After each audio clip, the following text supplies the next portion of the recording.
money aside, so like a Hummer aside, how much of a motivator is fear? It's a big one, you know. I'll say, for me, I didn't think I was going to live to see 30. I was sure of it. Did that concept scare you, or was that just a principle of life that you're operating under? I lost my brother when I was 13 on it too. Like, he was 19. He was like the VIP of the family, You miss him? Oh, every day. He was skateboarded, BMX, motorcycle hunter, one of the best marksmen that I've ever seen shoot. So better than you at everything. Yeah, he was the best of us, is what we would say. And when he died, it was almost like a concert at his funeral. I met 3 of his girlfriends that all introduced themselves like the one. Yeah. To this day, every now and then I get pulled aside down when I go back home, and they hey, you're Eric's brother. Despite all the stuff that I've done, I'm still, every now and then I get recognized. That made my mom and my dad go into a horrible depression, and basically, left me to my devices when I was a kid. From 13 onwards, I had this self-destructive, aspect to me after that, I think. So again, something that's come up in therapy, after I've been gone through all that. And had this notion that if I can only die good in some way, shape, or form, or for something, that it would matter, and they would kind of, look at me with the same reverence I did with my brother. So dying isn't the problem. The goal of life is to die for something good. Yeah, at least that was my mindset going through that job. I remember I was in medical school before that. It was second year of medical school. I was doing pretty good. And then 9/11 happened, and, that wasn't an option anymore for me. The economy was horrible.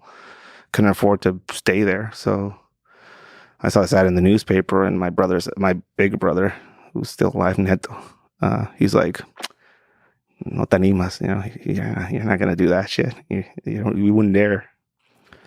And all of a sudden I was in a field having my hair shaved off, and a bunch of the gafes, the guys that later turned into the Zeta cartel, military men, were in charge of our training, and I went through that process. In what field were you, and why is your head being shaved?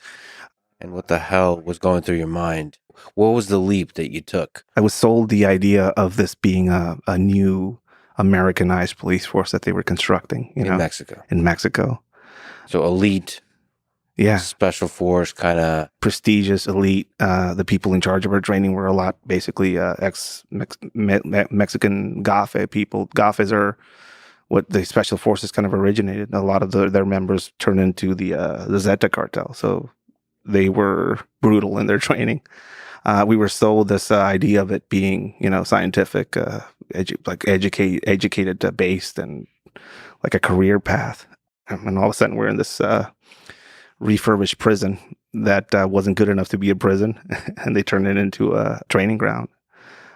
And I quickly kind of realized that they were training us to be a paramilitary group, not a community policing organization, which in my mind, I thought that's what we were going to be doing. What was the hardest process of that training for you? Because this is like a fragile, innocent boy becomes a man kind of process. They're turning us into something that they could use. So it's a breaking down. They break down the individual. It's physically and mentally. Yeah, I think it's a half-done initiation process, I think, in a way. Looking at it from now to the past, the shaving off the hair, the stripping off your identity. Everybody gets a number. The uniforms, the running around and being treated like human garbage. The first thing they said to us when we were lined up in that field was, "Hay pan y verga para comer aquí, se acabó el pan," which means there's bread and dick to eat here, and the bread ran out a week ago, right? So it was, I can't equate it to anything in the military here in the United States, because people down there could actually get physical with us. I mean, they could actually hit us and punch us and shit like that, which is not allowed here anymore, at least in most of the military isn't as horrible as down there. AK-47s being shot around us to simulate reality, basically causing hearing loss, that type of stuff. So chaos, abuse, really challenging you. Yeah. Again, physically and mentally. And an open door there always. So if you don't want to be here, you can just walk out. And the more you go into it, time-wise, you're more invested you are. So in a way, you're kind of building your own chains while you're going through that process. Were you tempted to walk out? Yeah, several times. Specifically seeing some of the ways that people that I thought were better or stronger than me were walking out or quitting because of something that happened in there. There was some sexual assault stuff happening in there as well. Were you afraid of that? Always, you're in a place like that, and there's females in the environment, and some of the instructors are doing what they do. So that was like a cause for alarm. I mean, these people are in charge of our safety and education, and look at what's happening here. So you could see some of the smarter ones leaving, not looking at this as a viable choice for life. How did that change you, those few months? I had this motivation, this idealistic motivation in my head, of making a difference. And they drill a lot of nationalistic kind of, the flag marching, you being part of a group and the group being, behind you and all of this. What was the nationalistic pride? Was it in the nation of Mexico? Yeah. So what's the vision of this great nation of Mexico that you were? Did you believe? Did it get into your blood? Yeah, it got into it's an indoctrination. It's a paramilitary group, so everything there is basically modeled after the military. So that's what they were trying to kind of instill in us. I was a team leader in there. After 3 months, basically, we went through a bunch of trials, physical trials, mental trials, and stuff like that. And some of us were named team leaders. And I, bought into it. I'm supposed to be here. Look at me. I'm making headways.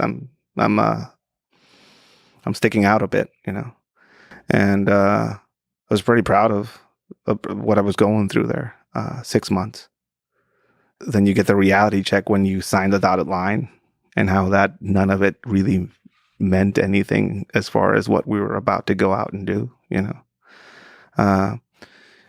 An example of this, we were trained with a 92 FS Beretta, which is a 9mm pistol, Italian made.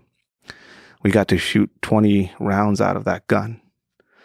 And then when we got out, we were handed a Glock 17, which I've never seen one in my life. I was trying to figure out where the safety was, and a few other people there were handling those guns in a horrible manner.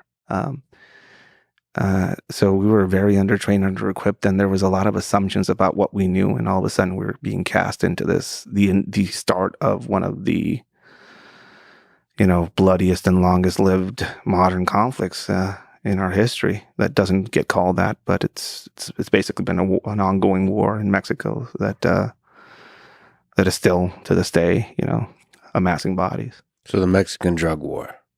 The Mexican drug war, which is, it's hard to pinpoint exactly when it started, because when I was going through training, there was already stuff going on. I went into training in 2004, and there were already, major cartel-related events all over Mexico by then, but not at the size or scope as I was about to go into. When President Felipe Calderón kind of took office down there and actually officially kind of kicked it off by putting the military in play as part of it, basically militarized the drug war. Including us.